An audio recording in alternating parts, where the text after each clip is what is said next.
Hello, you're watching World Talks on TVP World. My name is Sascha Fahrbach.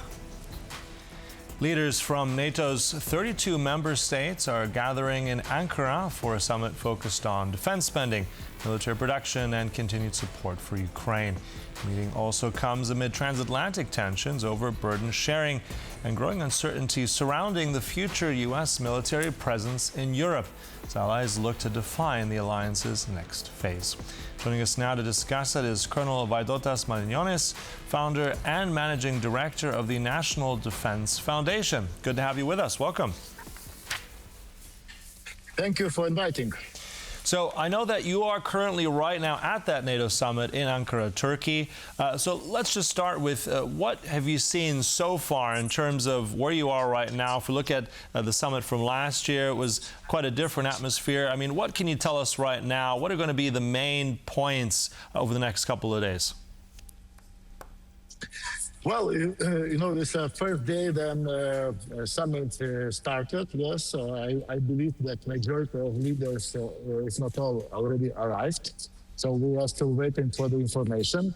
But of course, this summit has potential to be a historic one, yes.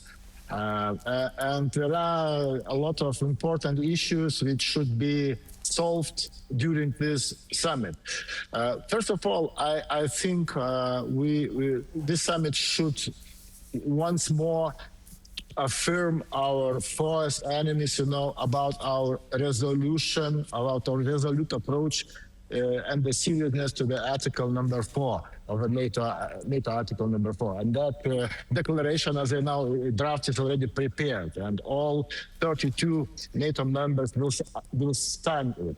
But of course, declaration is important, and assurance is important, but also the real steps is important, because Article 5 credibility depends not only words, but on force, air defense, logistics, ammunition, and readiness on the eastern flank. So real steps is also important. And I believe that some decisions will be, so to say, available, and we will see what the outcome will be very soon. Mm-hmm. All right, and also interesting point there. I mean, I want to call also on your own experience from being an officer in Lithuania, the Baltic states. I mean, that's obviously clearly NATO's presence there is very, very important.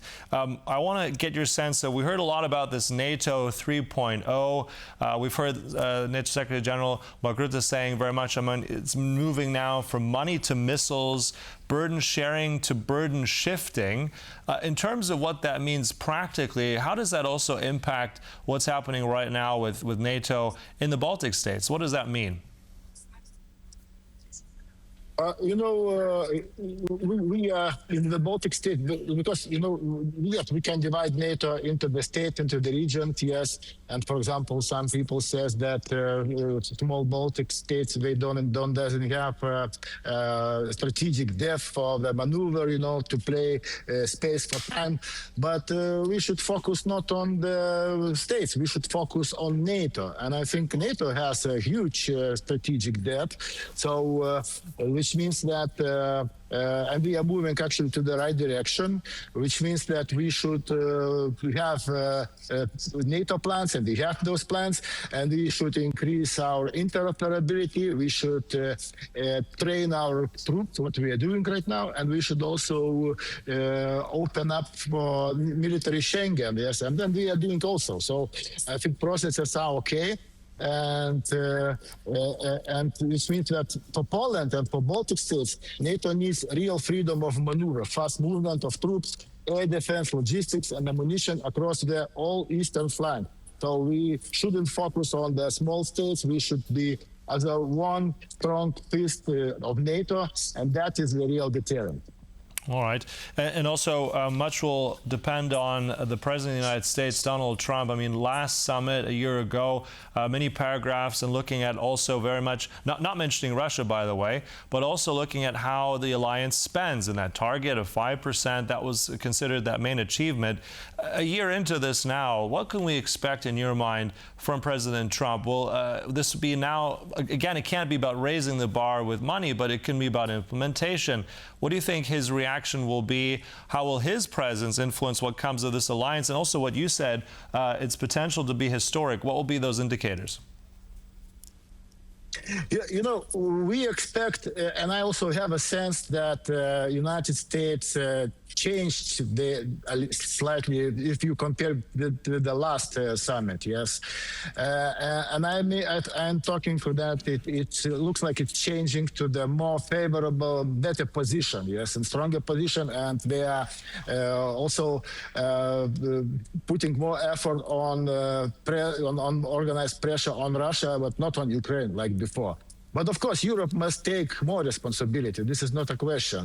But the goal should be, stronger Europe inside of stronger NATO, but not Europe instead of United States of America. Yeah. So we should find out, the best solutions. Europe can take some more responsibilities, but the United States as an ally is also very important. And I think this summit will demonstrate, and we will see after a couple of days the outcome. And I hope that it will move to the positive directions. Mm-hmm. And also, you mentioned pressure there as well on Russia. I just want to get your sense, because we've just heard fairly recently of the press secretary of the Kremlin, Mr. Peskov, saying that this, as in what's happening right now in Ukraine, is no longer a special operation. This is a war. From just that statement alone, does that change anything? What can you read into that when we hear someone from the Kremlin saying something like that? I think deep in their minds, even in society, they already know a long time ago that it's a war, not a special military operation. And it was forbidden to use that word, war. And I remember they were imprisoning people who were using that word. But now they are naming things what they are.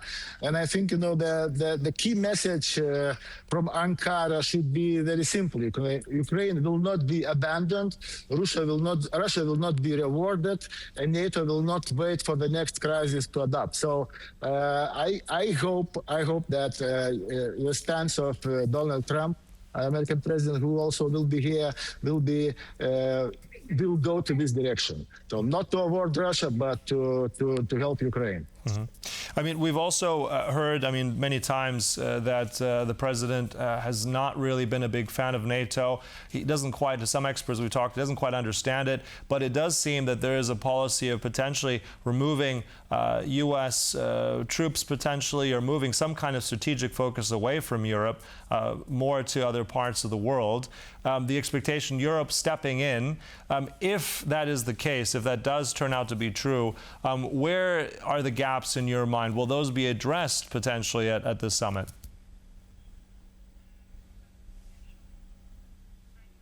Yes, we and also in Poland we have some questions about the rotation of our American troops. Yes, but now I have some information that in Poland rotation will happen in a couple of weeks. So let's see, and if that's so, which means that it will be clear, and I hope that also rotation will happen in Lithuania. So American troops are important, I think, in our eastern flank, and it is deterrence. Of course, it is a heavy deterrent. So we should hope that America changing, and that news from your Minister of Defense, from Polish Minister of Defense, that rotation will happen in a couple of weeks, sounds promising. Mm-hmm. And then one final conclusion as well is, what is, in your mind, what would be a success of this summit once it concludes? What's your wish there in terms of Europe and NATO?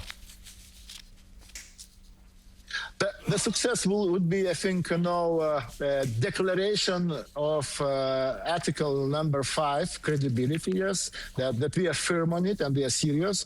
The messaging is also very important. And, of course, adaptation processes should begin, because we see that war is very dynamic, and we see a lot of changes. So we should hope that this summit will encourage NATO members to focus on eastern flank, to organize defense industries, and to organize better organize interoperability, and to do more training and to help Ukraine. So this is, I think, if those if we will have that feeling that after this NATO summit, they are moving to that direction. That would be successful summit. But we will see in a couple of days the outcomes. And as you said rightly as well, there's in that draft declaration, 70 billion pledged for military assistance for Ukraine in 2026, and maybe more for next year. We'll see if that does come to pass. Look, thanks so much for setting out very important points at that NATO summit that's kicking off today on Tuesday in Ankara. Thank you so much, Colonel Vaidotas Malinionis. Always a pleasure. Thank you for inviting.